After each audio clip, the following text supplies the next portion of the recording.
Empiezo a leer Robinson Crusoe.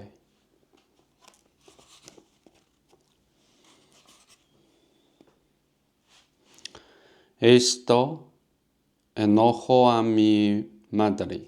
Me dijo que sabía que no serviría de nada hablar con mi padre sobre aquel tema, que él sabía demasiado bien cuál era mi interés como para darme su consentimiento a cualquier cosa que me perjudicara, que se preguntaba cómo podía yo pensar en algo así después de la conversación que había tenido con él y de las expresiones tan tiernas que sabía que mi padre había usado conmigo, y que, en pocas palabras, si yo quería arruinar mi vida, no había forma de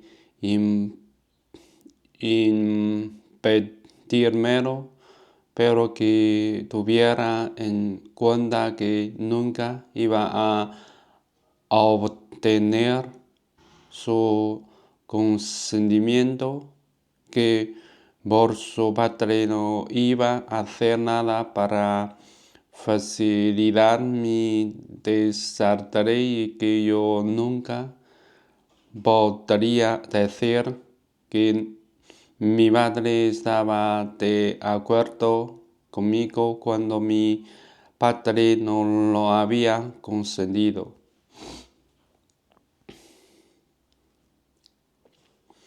Aunque mi madre se negó a interceder por mí ante mi padre, luego supe que le informó de nuestra conversación y que mi padre,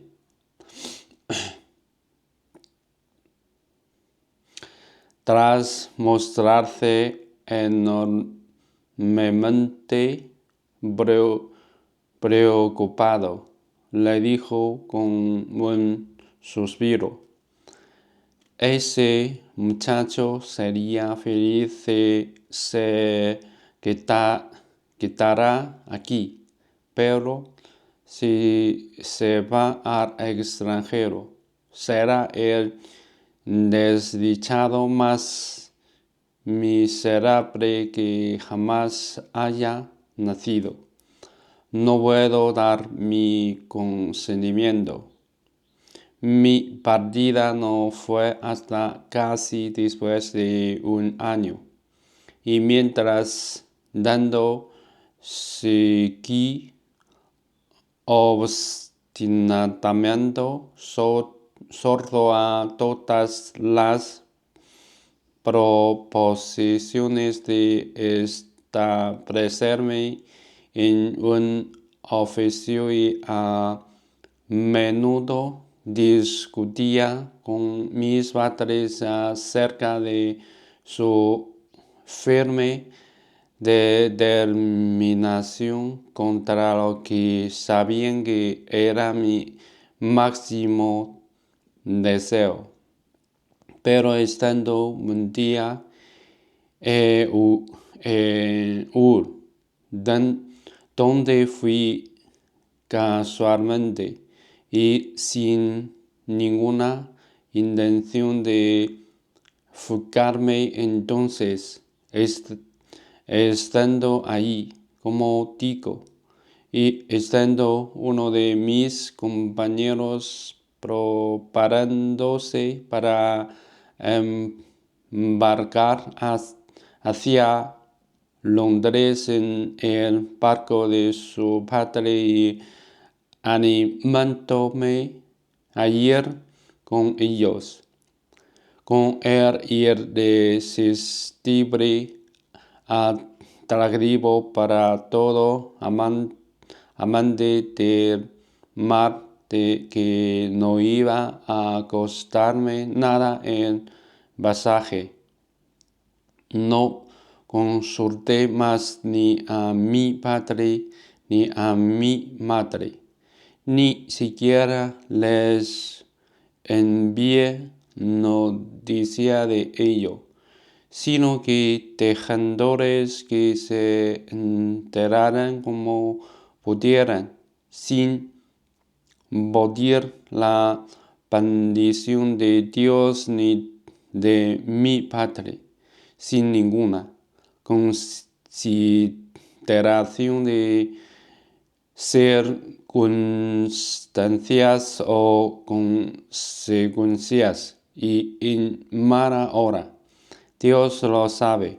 El día 1 de septiembre de 1651 subí a bordo de un barco con destino a Londres. Nunca los infortunios de un joven aventurero creo empezaron antes o continuaron por más tiempo que los míos. Apenas había salido el barco del Humber cuando el viento empezó a soplar y las horas a elevarse del modo más terrible. Y como yo no había estado nunca antes en el mar, me sentí inexpresablemente enfermo de cuerpo y aterrado de mente. Empecé a reflexionar seriamente sobre lo que había hecho y cuán justamente el juicio del cielo había caído sobre mí por abandonar de aquella manera la casa de mi padre y mi deber. Todos los buenos consejos de mis padres, las lágrimas de mi padre y las exhortaciones de mi madre volvieron ahora a mi mente y mi conciencia, que todavía no se había endurecido hasta el grado al que llegó luego. Me reprochó con el desdén de la advertencia no oída el haber quebrantado mi deber hacia Dios y hacia mi padre. Todo esto mientras la tormenta crecía y el mar, en el que nunca antes había estado, se alzaba hasta muy alto a mi alrededor, aunque no fuera nada frente a lo que vería muchas otras veces más tarde. No como lo que vi unos pocos días después, pero sí lo suficiente como para afectarme en aquel momento, en el que no era más que un joven marinero que nunca había sabido nada al respecto. Temía que cada hora fuera a engullirnos y que cada vez que el barco caía, como pensaba en el hueco seno del mar, nunca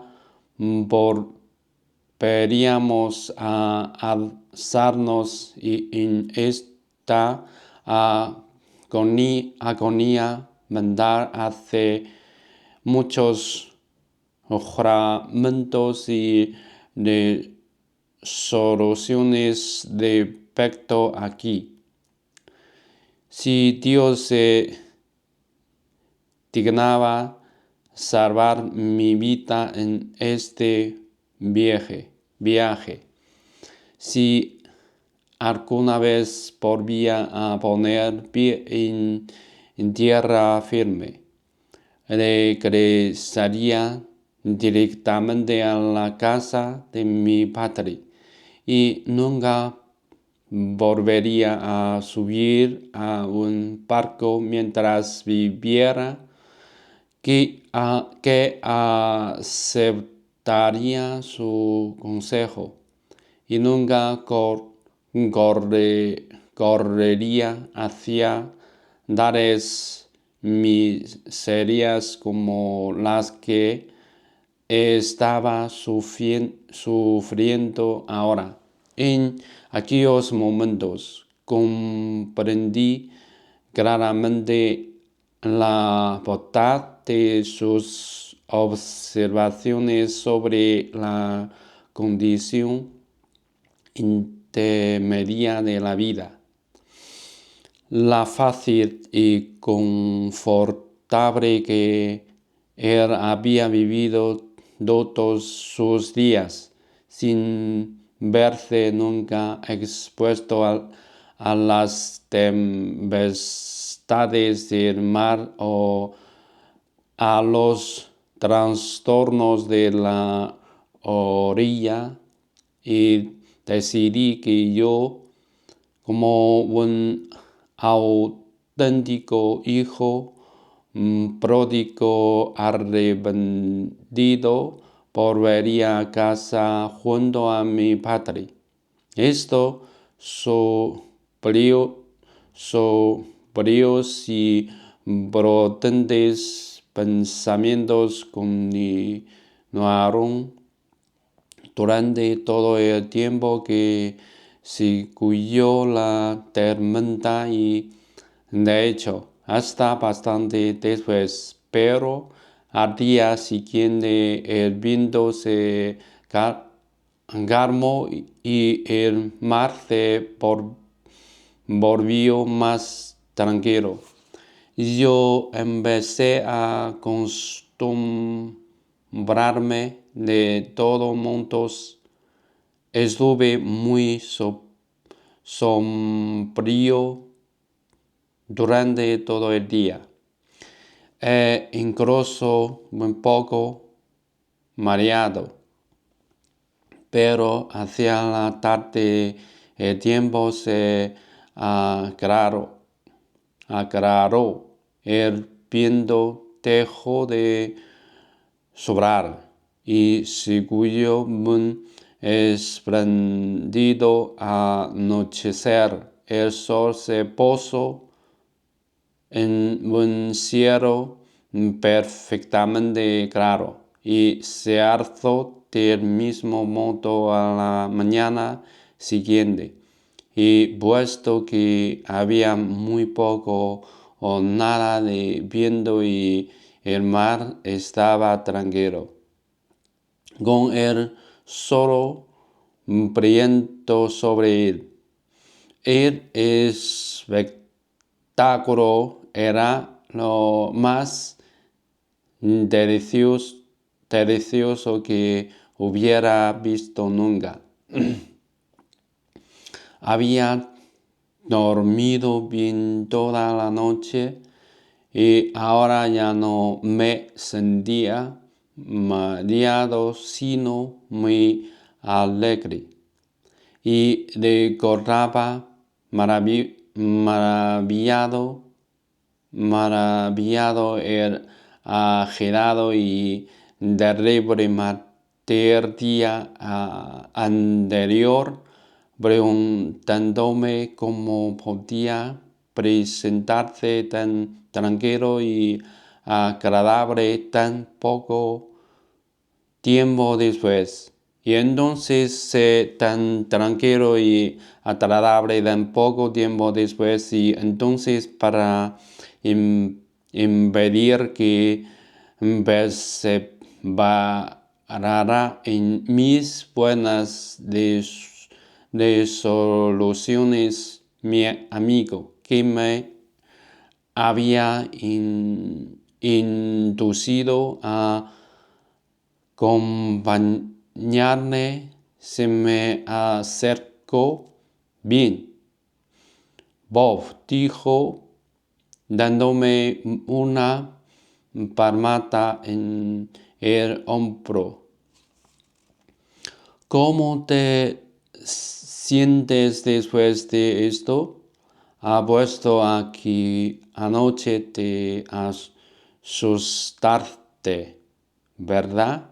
Cuando nos enfrentamos a aquella ráfaga de viento.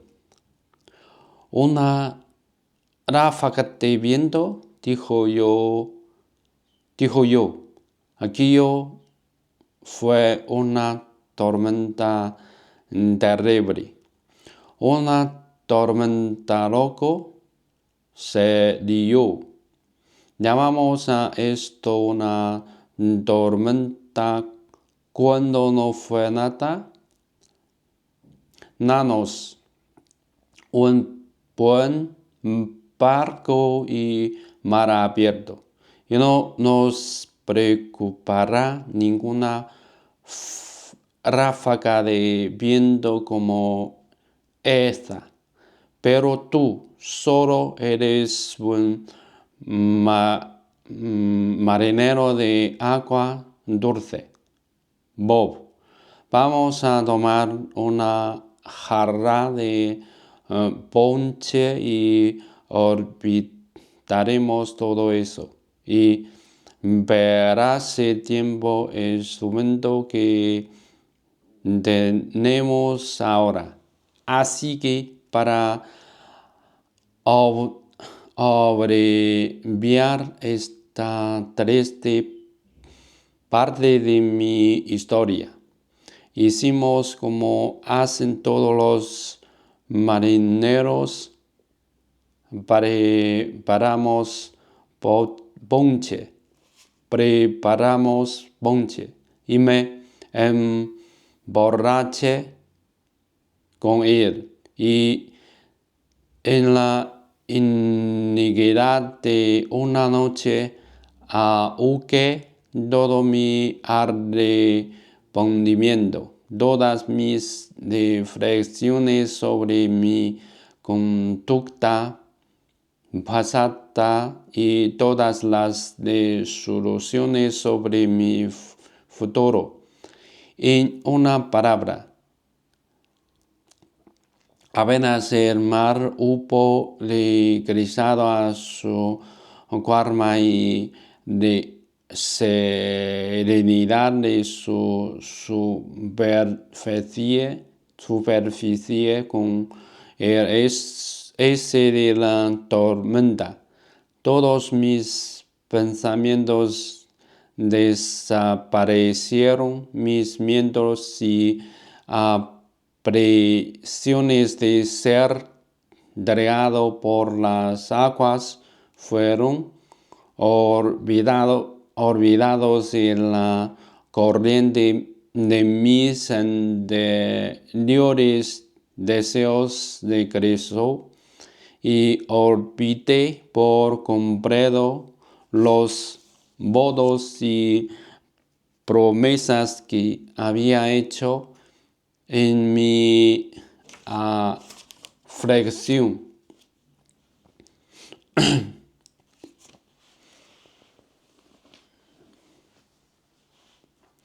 Tuve, por supuesto, algunos varos de flexión y vence a veces seriamente por ver, pero deseche todos aquellos pensamientos como si fueran una destemranza y abrigándome a la bebida y a la compañía.